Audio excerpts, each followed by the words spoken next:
Bom, galera, então, para ilustrar nossa ideia de taxa média de variação de um determinado valor, deslocando um certo valor, positivo ou negativo, eu vou considerar a função de lei f de x igual a x ao quadrado. Ainda aquela mesma que a gente viu no início lá com o nosso GeoGebra.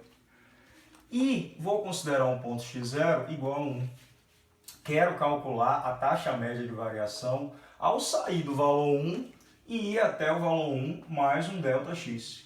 Tudo bem? Esse ΔX que eu estou considerando particularmente aqui é positivo, mas a gente viu que tanto faz. Eu vou fazer apenas com positivo. Bom, eu vou fazer o esboço da função, só para a gente ver graficamente, né? Vocês podem ir no GeoGebra também. Essa é a nossa lei que define uma parábola x ao quadrado, beleza? Eu vou sair do ponto 1 e vou até o ponto 1 mais ΔX. Ele positivo, me desloquei. Então, ó, eu tenho aqui uma reta. Vou chamar essa reta de S novamente. O que é essa taxa de variação ao sair daqui e ir até cá? Vou considerar também as imagens. Qual é a imagem do 1? Nessa função eu posso saber o valor da imagem, porque eu tenho a lei dela. Para descobrir a imagem da função é só fazer o quê? Chegar na função e calcular. F de 1, quem é? É 1 ao quadrado, ou seja, 1. Então, f de 1 é 1. E o que é f de 1 mais ΔX? É eu pegar esse 1 mais ΔX e jogar na minha função. Será que eu consigo calcular ele, Celso? Bom, eu não sei quem é ΔX, mas eu vou tratar ele como um valor desconhecido. Porém, eu posso calcular ele. O que é f de 1 mais ΔX? É pegar 1 mais ΔX e jogar na lei da minha função. Ela eleva qualquer valor jogado nela ao quadrado. Esse é o valor que eu estou jogando nela. Isso ao quadrado é um produto notável, gente. Lembra? Bom, o que é que a gente faz para calcular o produto notável? Quadrado do primeiro valor, que é 1, mais 2 vezes o primeiro valor vezes o segundo valor, 2 vezes 1 vezes ΔX, mais o quadrado do segundo valor. Melhorando isso daqui, 1 mais 2 vezes 1 mais ΔX, 2 ΔX, mais ΔX ao quadrado. Beleza. De posse disso, galera, se liga, eu vou calcular a taxa média de variação, ou seja, a variação entre os valores de y e os valores de x, em relação aos valores que eu caminho em x. Bom, como é que eu encontro isso? É o f, para esse caso, é o f de 1 mais ΔX, que está aqui, f de 1 mais ΔX, que a gente calculou, menos o f de 1 sobre 1 mais ΔX menos 1. Ok? Então, povo, melhorando isso, desenvolvendo, porque até então eu não podia desenvolver, porque eu não tinha expressão de função específica, agora eu tenho. Se liga. O que é f de 1 mais ΔX? 1 mais 2 ΔX mais ΔX ao quadrado. Menos, o que é f de 1? 1. Sobre 1 menos com o mais, vai embora, fica só ΔX aqui embaixo. E aí o que é que eu tenho? Esse daqui também, ó, 1 menos com o mais vai embora, sobrou 2 ΔX mais ΔX ao quadrado sobre ΔX. O que é isso, meu povo? Bom, eu tenho ΔX aqui nessa soma, em ambos os termos, posso colocar ΔX em evidência, sobra o quê? 2 mais ΔX. Dá uma olhadinha depois na nossa aula de fatoração de polinômios sobre ΔX. Dá para simplificar, porque está escrito como produto, resultou em 2 mais ΔX. Eu estou dizendo que a taxa de variação, quando eu saio nessa função específica do valor 1 até um acréscimo nele de ΔX, será sempre 2 mais esse acréscimo que eu dei. Tá? Por exemplo, se eu dei um acréscimo de 3, eu vou para o ponto 4. Então a taxa de variação vai ser 2 mais 3. Ok? Então a taxa de variação de 1 até 4 nessa função vai dar 3. E assim vai. Bom, mas o que eu quero com isso aqui? Se eu fizer, lá da nossa aulinha de limites, vocês devem lembrar desse termo. Se eu fizer o ΔX tender desculpe, tender a zero. Bom, se eu falei entender, eu estou lembrando de quê, gente? Limite, ok? Eu estou fazendo esse ΔX diminuir muito, tá? Nesse caso, eu vou tender apenas pela direita. Mas eu vi também que se eu tiver o ΔX negativo, daria o mesmo valor. Então, eu vou fazer o seguinte, eu vou calcular o limite com esse ΔX tendendo a zero, tá? Da minha expressão ΔY sobre ΔX, da minha taxa de variação, ok? Isso é o mesmo que o limite com ΔX tendendo a zero. Quem é a minha variação? Para esse exemplo, é 2 mais ΔX. Quando eu faço delta tender a zero, o que é que acontece? Delta tendendo a zero, isso vai dar o quê? 2. Logo, o que é que significa isso para mim, meu povo? Significa o seguinte: se eu diminuo muito os valores do ΔX aqui, essa taxa média de variação se aproxima de quanto? Se aproxima de 2. Bom, eu vou levar para o GeoGebra para a gente enxergar isso melhor, mas dando uma ideia aqui para vocês. Quando eu diminuo esse ΔX, os meus pontos daqui, eles se deslocam na minha função, se aproximando muito desse valor 1, desse ponto 1, tá? Do domínio da função. E aí essa reta ela vai mudando de comportamento, eu vou ter várias retas, sempre por 2 pontos que vão se aproximando muito. Até chegar um momento que esse ponto daqui praticamente coincide com o de cá. A gente vai ver no GeoGebra para ficar bem claro isso. Praticamente coincide com o de cá. E aí essa reta, que era uma reta que passava por 2 pontos, ela também vai tender, vai se aproximar a uma reta que toca em apenas um ponto. Apenas no valor 1. Praticamente será essa reta, porque está tendendo a zero. Tendendo é zero, mas se aproxima de zero, tá? E aí essa reta aqui vai se deslocar, a gente vai ver no GeoGebra, de novo repetindo. Essa reta S, ela tende a uma reta que só toca em um ponto. Antes ela tocava em 2, ela tende a ser uma reta que toca em 1. Particularmente no ponto x0 que eu considero, tá? Eu vou chamar essa reta de reta T, ok? Bom, a gente viu antes que a taxa de variação média significava o que geometricamente? Era o coeficiente angular da reta secante. Então, 2 mais ΔX era para mim, geometricamente, o A de S, o coeficiente angular da reta S, ok? Beleza. E o que é que vai significar só esse 2?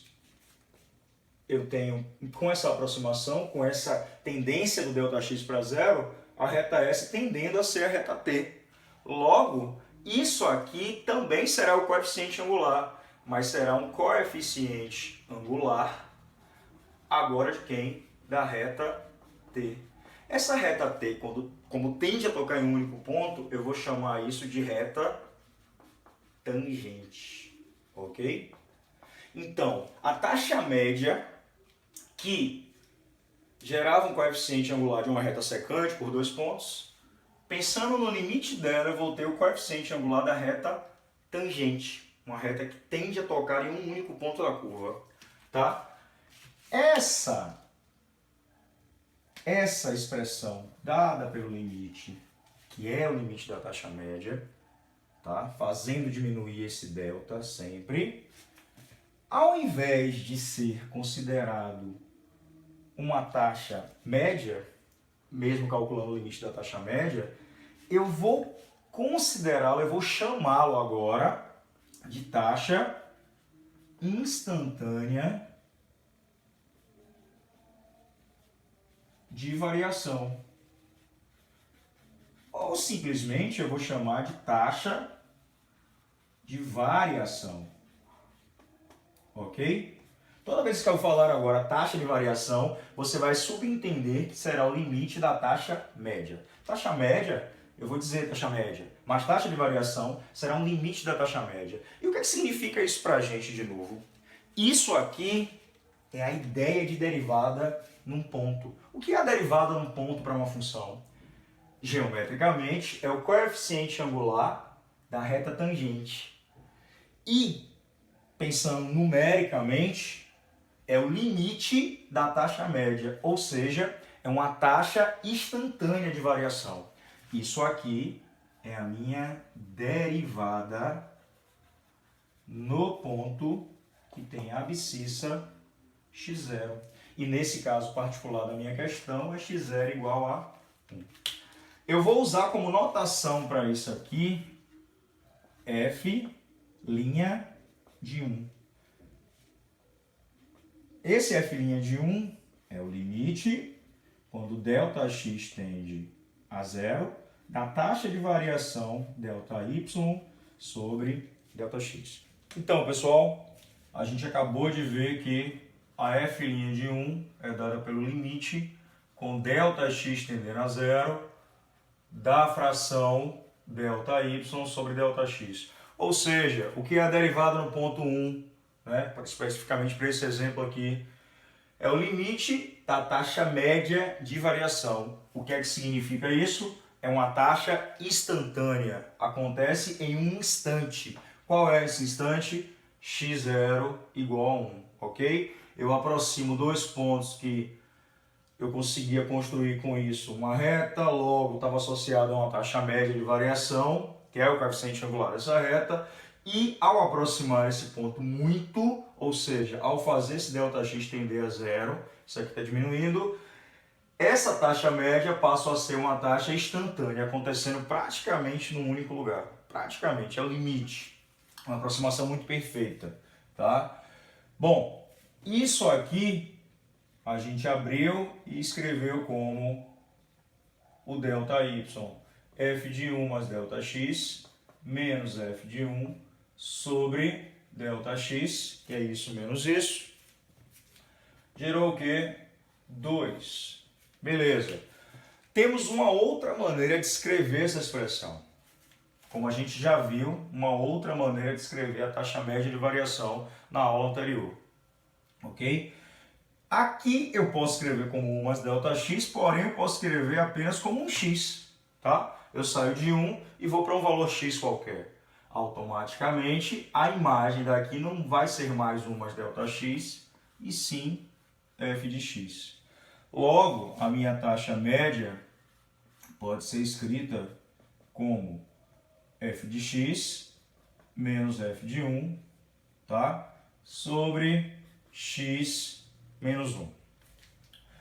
Daí, essa notação será escrita como limite, ao invés de ΔX tender a zero, gente, ΔX tender a zero é aproximar isso aqui, é diminuir isso aqui, tá? Significa que eu vou estar aproximando o x do 1, eu vou estar tendendo o x a 1. X tende a 1, do ΔY sobre ΔX. Isso será limite com o x tendendo a 1 dessa expressão f de x menos f de 1 sobre x menos 1.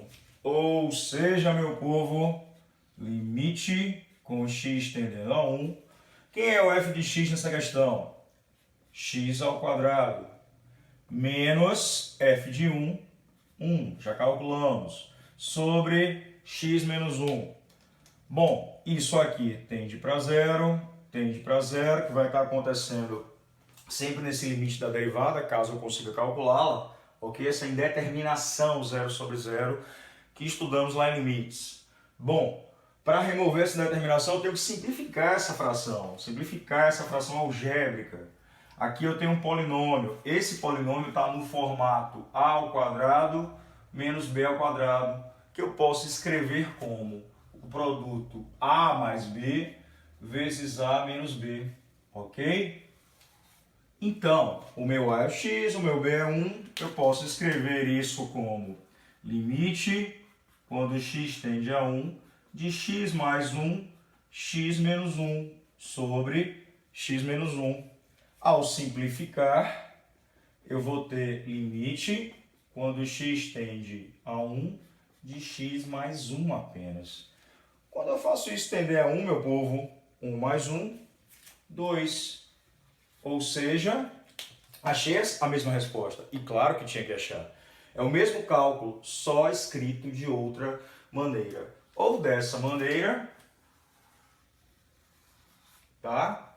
Que é o limite da taxa média escrita desse jeito, ou dessa maneira, que é o limite da taxa média escrita dessa outra forma, ok? Então, ou seja, a derivada no ponto 1 pode ser calculada como limite de ΔX tendendo a zero de f de 1 mais ΔX menos f de 1 sobre ΔX, ou a derivada no ponto 1 pode ser calculada como limite com x tendendo a 1 de f de x menos f de 1 sobre x menos 1. Isso aqui é o primeiro formato da definição de derivada num ponto, ok? Que geometricamente, inclusive, só para relembrar, significa o quê? O coeficiente angular dessa reta tangente no ponto onde eu quero calcular a derivada. Bom, esse tipo de escrita f' de 1 é a notação proposta pelo matemático Isaac Newton. Porém, esse tipo de escrita também pode ser feita desse jeito. Deixa eu reescrever aqui, dy sobre dx, quando x é igual a 1. Essa outra notação é a notação de Leibniz. É outro matemático que na época disputou, né, Newton é um pouquinho mais velho, isso está nos tópicos de história da matemática, quem quiser dar uma investigada aí, Isaac Newton e Gottfried Leibniz, ok? Dois grandes matemáticos que são indicados como criadores do cálculo diferencial, beleza? Bom, essa notação de Leibniz, inclusive, é bem interessante, a gente vai falar mais à frente, é uma notação de diferencial. Eu tenho um diferencial em y, um diferencial em x. A gente vai falar isso depois. Beleza? Agora eu vou fazer uma ilustraçãozinha lá no GeoGebra para a gente compreender isso daqui e essa movimentação do ponto e fechar a aula para a gente se encontrar depois e continuar nossos estudos de derivadas. Lá no quadro, temos y igual a f de x ao quadrado, a nossa função, considerando o ponto de coordenadas 1 e f de 1, que é o nosso ponto A aqui marcado, e um ponto qualquer A e f de A. Vai criar-se o controle deslizante, tá? A, que é aquele x que varia, ok? Ele inicialmente começa no ponto 1 e coincide ponto B com A, mas ele tem vários posicionamentos na minha função. Vou acessar as propriedades desse número A, vou colocar mínimo como 1 e máximo como 3. Quero o incremento, o avanço. Isso aqui, a gente, está relacionado com o que a gente acabou de falar, incremento, razão incremental, razão em relação a incrementos de y e de x, tá? Vou colocar incrementos de 0,01. E aí, quando eu movimentar aqui, ó, vou até 1 e até 3. Crio a reta que passa pelo ponto A e ponto B. Um detalhe é que quando eu coincido o ponto A e B, eu não obtenho mais uma reta formada por dois pontos. Existe apenas uma reta, se eu quiser traçar aqui, que passará por esse ponto e eu vou considerá-la como uma tangente ao gráfico da função passando por esse ponto. Existe aqui no GeoGebra o comando tangente de um ponto, no caso o A, ou B nesse caso, coincidindo também, e a função f, eu desenho a tangente, vou deixar de outra coisa aqui, que eu vou fazer uma comparação, o estilo vai engrossar um pouco o gráfico dela, tá? Pronto. Beleza, beleza, ó, eu tenho as várias retas aqui, quando eu considero o meu ponto B variável, quando ele se aproxima de A, ou seja, os valores de x tendem a ser 1, ou essa distância entre os valores de x do ponto B e o x do ponto A, que é 1, né? É um que eu considero como ΔX, considerei no meu exemplo, tende a diminuir, tende a ser zero. Então eles vão se aproximar. A reta que é construída entre eles dois, ó, se aproxima da reta vermelha. Quando chega, não tem mais reta. Por isso que a gente tem um limite, uma aproximação, tá? Se eu diminuir mais ainda, colocar 1.003, essa reta G que eu tinha aqui, ela vai tender a reta H, que eu considero como a tangente que passa pelo ponto A, e a curva, né, f de x, igual a x ao quadrado, ok? Particularmente, vocês podem observar que o coeficiente angular dessa reta vermelha, da reta tangente, é 2, como a gente acabou de ver, tá? É a derivada no ponto, equivale ao coeficiente angular da reta tangente. O coeficiente é o número que vem perto da variável x, como vimos na função do primeiro grau. Se eu colocar uma sombra nessas retas, um rastro, e movimentar, ó, quando eu me aproximo, vou ter infinitas retas que tendem a ser iguais à reta vermelha. Não serão, porque quando chegar a coincidência do ponto B com o ponto A não gera mais reta com dois pontos, gera apenas uma reta tangente à curva passando por esse ponto, ok? E é isso, galera. Espero que tenham compreendido toda a nossa aula. Se gostou, compartilha, curte e se inscreve no canal se ainda não fez. E até a próxima continuação das nossas aulas de derivadas. Abração, galera. Valeu!